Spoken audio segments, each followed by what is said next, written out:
Pemirsa, terima kasih Anda terus setia bersama kami dalam catatan akhir pekan. Senang sekali saya Irma masih terus mendampingi Anda pemirsa dan tentunya masih bersama dengan Profesor Dr. Dadang Kahmat. Tentunya kita rindu sekali untuk kembali berjumpa begitu ya, bertatap muka kembali dalam keadaan sehat, terlebih setelah usai pandemi nanti.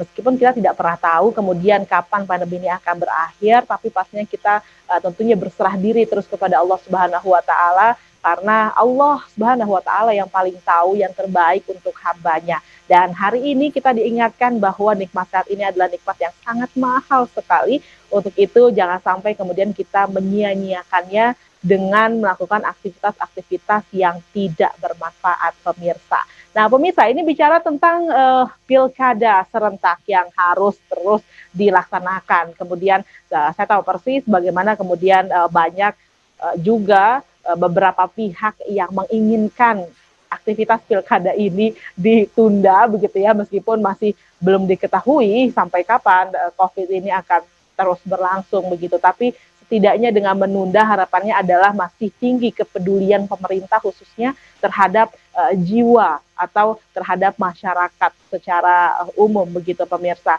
Dan saya yakin mungkin banyak dari pemirsa juga yang menginginkan adanya penundaan dari beberapa aktivitas yang memang masih dianggap belum termasuk dalam skala prioritas begitu ya, jika dibandingkan dengan menyelamatkan jiwa di masa pandemi sekarang ini. Tapi Prof, katakanlah kemudian keputusan ini adalah keputusan yang sudah tidak bisa lagi diubah, artinya kita sebagai masyarakat pun sudah mengemukakan pendapat. Namun lagi-lagi kembali, apalah kemudian daya kita sebagai masyarakat yang juga harus terus begitu ya mendukung segala keputusan yang dilakukan oleh pemerintah begitu, Prof. Nah, kita mencari solusi sajalah saat ini. Bagaimana kemudian jika pilkada harus tetap dilakukan dan kita tidak kehilangan kepercayaan diri bahwa kita tetap bisa menjaga kesehatan meskipun harus melakukan aktivitas pemilihan tersebut. Ya, saya ingat pada ayat Quran dalam surat Ali Imran yang ujungnya itu wa in tawalau faqul wa in tawalau fa innaka balagul mubin. Jika mereka terus saja tidak mau menuruti pada nasihatmu, sesungguhnya kamu hanya menyampaikan saja. Ya. Jadi kita pun posisi kita hanya mengingatkan dan menyampaikan. Kalaupun ini akan terus, itu hak mereka karena mereka yang punya kekuasaan. Betul. Oleh karena itu mungkin bagi kita cukup menghimbau pertama kepada penyelenggara, dicarilah suatu metode pemilihan yang aman. Apakah itu pakai online atau daring ataupun dari rumah ke rumah, door to door, dengan tanpa melibatkan orang berkerumunan banyak. Dicarilah sesuatu yang lebih safety, lebih bagus lagi ya. Baik. Yang kedua mungkin bagi para pemilih sebaiknya untuk menjaga protokol kesehatan. Bagi bapak-bapak yang sudah usia 60 tahun ke atas seperti saya ini ya boleh memilih mau berangkat atau mau tidak, itu mau urusan bapak-bapak sekalian karena memang usia di atas 60 itu sudah riskan, sudah sensitif ya, berbeda dengan usia-usia di bawah 60 masih kuat, masih bisa menghalau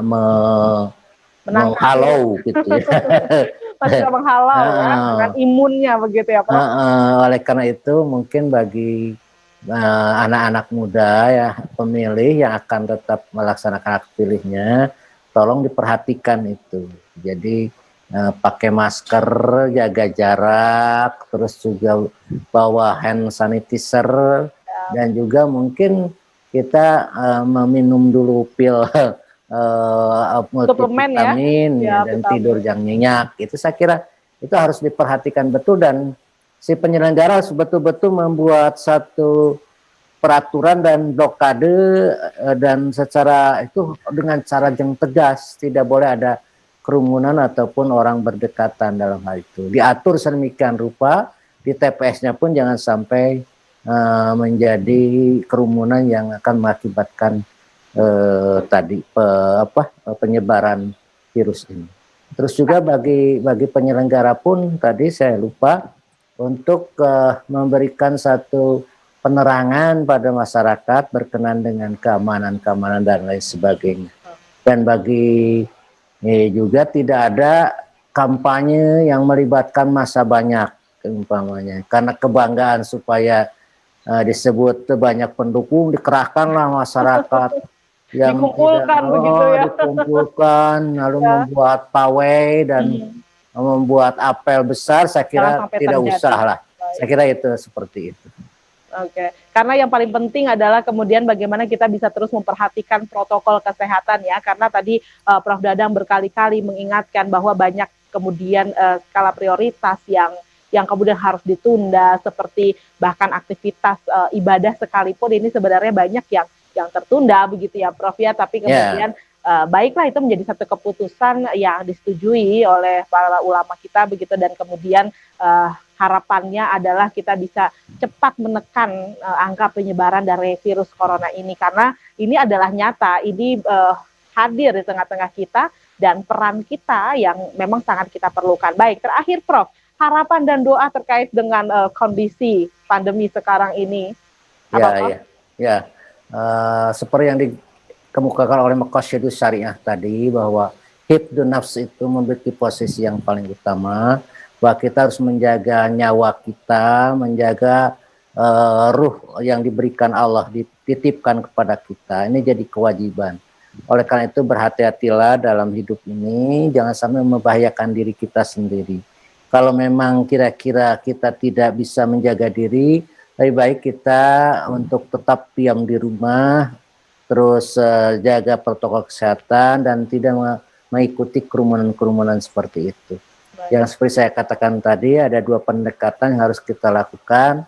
Pertama, tawakal pada Allah Subhanahu wa Ta'ala dengan banyak berdoa, semoga kita diselamatkan dari malapetaka. Dan yang kedua, kita berusaha dengan ikhtiari, yang seperti yang dikemukakan oleh para ahli. Dan itu merupakan satu bentuk usaha Muhammadiyah dalam menghadapi sesuatu, yaitu bizikrillah dan juga bifikrillah. Jadi watiyatafakkaru fi khalqillah dan bizikrillah. Jadi dengan jalan tadi tafakur, berdoa, juga jangan usaha dan ikhtiar semaksimal mungkin. Kalau kata protokol kesehatan begitulah ya.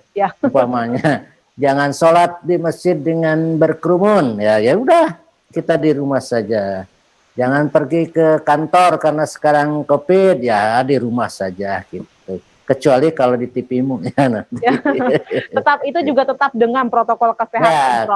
Karena jarang orang di studio itu, tidak seperti di pasar saya kira.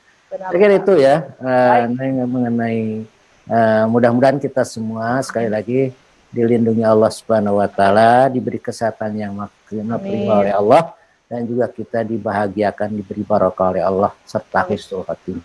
Amin amin ya rabbal alamin. Terima kasih Prof Dada sudah memberikan pencerahan tentunya di akhir pekan ini. Semoga kita terus terjaga kesehatannya, dan tentunya terima kasih Prof Dada, sehat selalu. Sampai jumpa nanti dalam keadaan sehat setelah pandemi ya Prof.